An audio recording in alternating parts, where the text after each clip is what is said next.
आज भी दुनिया के करोड़ों लोग बिना सोचे यही कहते हैं कि दुनिया का सबसे ऊंचा पहाड़ माउंट एवरेस्ट है।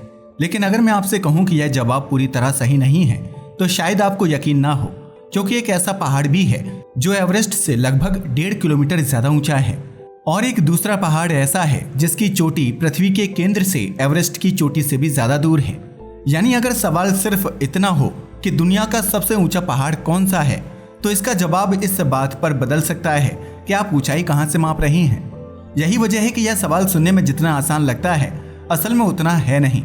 इसका जवाब हमें geography, geology, gravity, earth science और करोड़ों साल पहले की एक ऐसी कहानी तक ले जाता है जिसने पूरी पृथ्वी का नक्शा बदल दिया।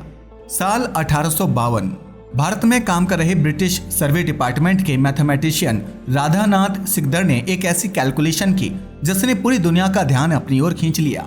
उस समय हिमालय की सैकड़ों चोटियों की ऊंचाई मापी जा रही थी। दूर दूर मौजूद पहाड़ों को थियोडोलाइट जैसी मशीन्स की मदद से नापा गया। महीनों तक कैलकुलेशन करने के बाद पता चला कि पीक XV नाम का एक पर्वत दुनिया का सबसे ऊंचा पर्वत है। बाद में इसी पर्वत का नाम माउंट एवरेस्ट रखा गया। सबसे हैरानी की बात यह थी कि उस समय सैटेलाइट नहीं थे, GPS नहीं था और कंप्यूटर भी नहीं थे। फिर भी जो सर्वे किया गया वह इतना एक्यूरेट था कि आज की मॉडर्न टेक्नोलॉजी आने के बाद भी उसकी कैलकुलेशन लगभग सही मानी जाती है। अपने समय के हिसाब से यह दुनिया की सबसे बड़ी इंजीनियरिंग और मैथमेटिक्स की उपलब्धियों में से एक थी। लेकिन यहीं से एक दिलचस्प सवाल शुरू होता है। जब हम कहते हैं कि एवरेस्ट की ऊंचाई 8,848.86 मीटर है, तो आखिर यह ऊंचाई मापी कहां से जाती है? क्या समुद्र के किनारे से, क्या पृथ्वी के केंद्र से, या फिर किसी और जगह से? यहीं पर ज्यादातर लोग भ्रमित हो जाते हैं। असल में पूरी दुनिया में पहाड़ों की ऊंचाई मापने का एक इंटरनेशनल स्टैंडर्ड है जिसे मीन सी लेवल कहा जाता है, यानी समुद्र के औसत स्तर से ऊंचाई। इसका मतलब यह नहीं है कि हर पहाड़ समुद्र के किनारे खड़ा है, बल्कि वैज्ञानिक पूरी पृथ्वी के लिए एक इमेजिनरी रेफरेंस लेवल मानते हैं। फिर उसी लेवल से हर पहाड़ की ऊंचाई मापी जाती है। इसी स्टैंडर्ड के हिसाब से आज भी माउंट एवरेस्ट दुनिया का सबसे ऊंचा पर्वत है। लेकिन अगर कहानी यहीं खत्म कर दें तो सच अधूरा रह जाएगा, क्योंकि एक और पहाड़ है जो मीन सी लेवल से तो एवरेस्ट जितना ऊंचा नहीं है, लेकिन अगर उसकी पूरी ऊंचाई देखी जाए तो तस्वीर पूरी तरह बदल जाती है। इस पहाड़ का नाम है मौना किया, जो हवाई में मौजूद है। समुद्र की सतह से इसकी ऊंचाई लगभग 4200 मीटर है, इसलिए पहली नजर में यह एवरेस्ट के सामने काफी छोटा लगता है। लेकिन इसकी असली कहानी समुद्र के नीचे छिपी हुई है। दरअसल मौना किया का बेस समुद्र तल से लगभग 6 किलोमीटर नीचे शुरू होता है। यानी हम जो हिस्सा बाहर देखते हैं वह इस विशाल पहाड़ का सिर्फ उत्तरी भाग है। अगर इसके बेस से लेकर चोटी तक पूरी ऊंचाई मापी जाए तो इसकी कुल ऊंचाई लगभग 10,210 मीटर निकलती है। यानी अपने असली बेस से देखा जाए तो मौना किया माउंट एवरेस्ट से भी ऊंचा है। यहीं से यह सवाल और भी दिलचस्प हो जाता है। अगर मौना किया इतना ऊंचा है तो फिर दुनिया भर की किताबों में एवरेस्ट को ही सबसे ऊंचा पहाड़ क्यों बताया जाता है? इसका जवाब बहुत आसान है। पूरी दुनिया में पहाड़ों की तुलना हमेशा मीन सी लेवल से की जाती है।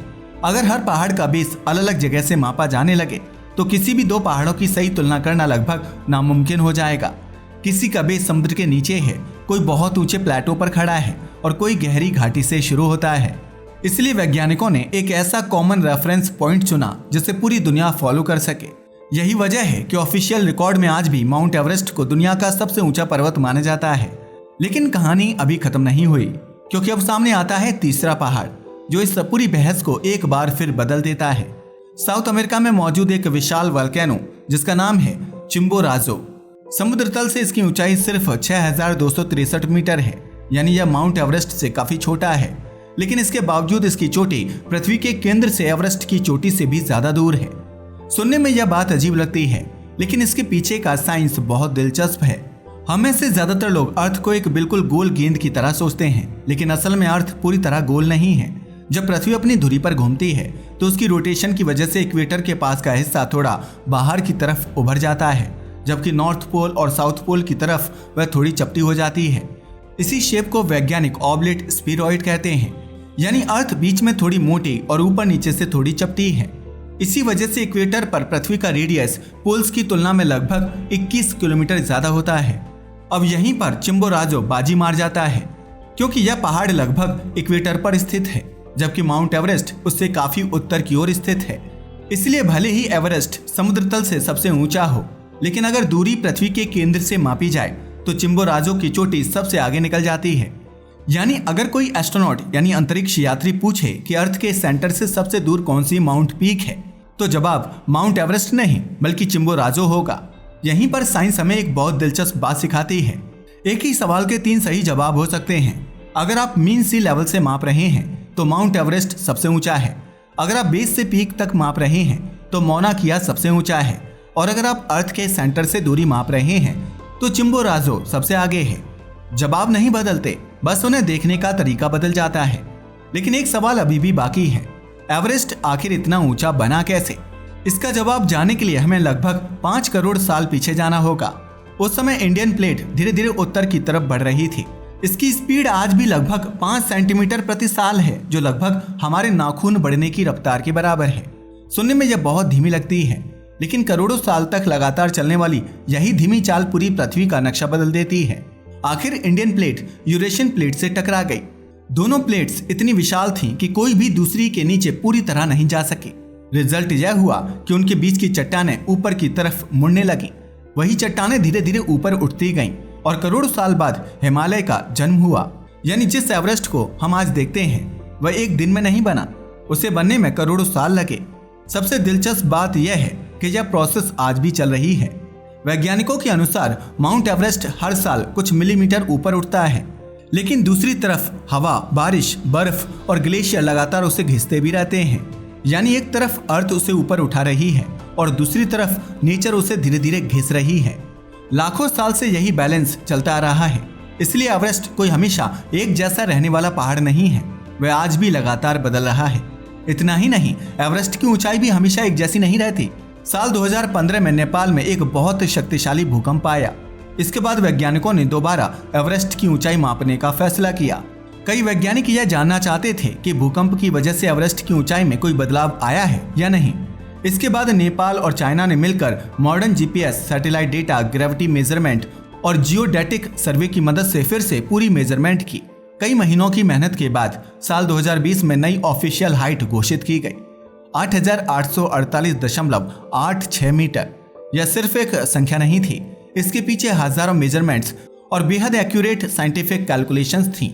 लेकिन एवरेस्ट की सबसे बड़ी चुनौती उसकी ऊंचाई नहीं है।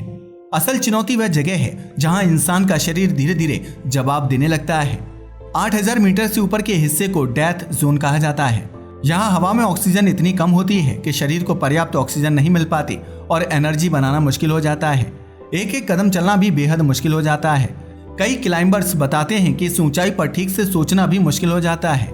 इसलिए एवरेस्ट पर चढ़ाई सिर्फ ताकत का खेल नहीं है। इसके लिए सही प्लानिंग, अच्छा एक्सपीरियंस, सही वेदर और सही टाइमिंग भी उतनी ही जरूरी होती है। आज एवरेस्ट पर चढ़ना पहले की तुलना में आसान जरूर हुआ है। आधुनिक हाई एल्टीट्यूड कपड़े, हल्के oxygen cylinder, satellite communication, weather prediction और रेस्क्यू टेक्नोलॉजी ने खतरा पहले से कम किया है। लेकिन खतरा आज भी खत्म नहीं हुआ। हर साल अचानक आने वाले स्नो स्टॉर्म, अवलांच और ऊंचाई से जुड़ी बीमारियां आज भी कई लोगों की जान ले लेती हैं। इसी वजह से एवरेस्ट आज की दुनिया की सबसे मुश्किल माउंटेन एक्सपीडिशंस में गिना जाता है। एक और दिलचस्प बात, जिस पहाड़ को पूरी दुनिया माउंट एवरेस्ट के नाम से जानती है, उसे नेपाल में सगरमाथा कहा जाता है, जिसका मतलब है आकाश का माथा। वहीं तिब्बत में से चोमोलुंगमा कहा जाता है, जिसका मतलब है दुनिया की पवित्र माता। यानी स्थानीय लोगों के लिए यह सिर्फ एक पहाड़ नहीं, बल्कि उनकी संस्कृति, इतिहास और आस्था का हिस्सा भी है। बाद में ब्रिटिश सर्वे अधिकारियों ने इसका अंग्रेजी नाम सर जॉर्ज एवरेस्ट के सम्मान में माउंट एवरेस्ट रखा। दिलचस्प बात यह है कि सर जॉर्ज एवरेस्ट खुद इस नामकरण के पक्ष में नहीं थे। तो आखिर दुनिया का सबसे ऊंचा पहाड़ कौन सा है?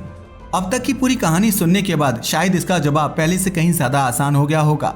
अगर सवाल है समुद्र तल से सबसे ऊंचा पहाड़ कौन सा है, तो जवाब है माउंट एवरेस्ट। अगर सवाल है अपने बेस से सबसे ऊंचा पहाड़ कौन सा है, तो जवाब है मौना किया। और अगर सवाल है पृथ्वी के केंद्र से सबसे दूर कौन सी माउंटेन पीक है, तो जवाब है चिम्बोराजो।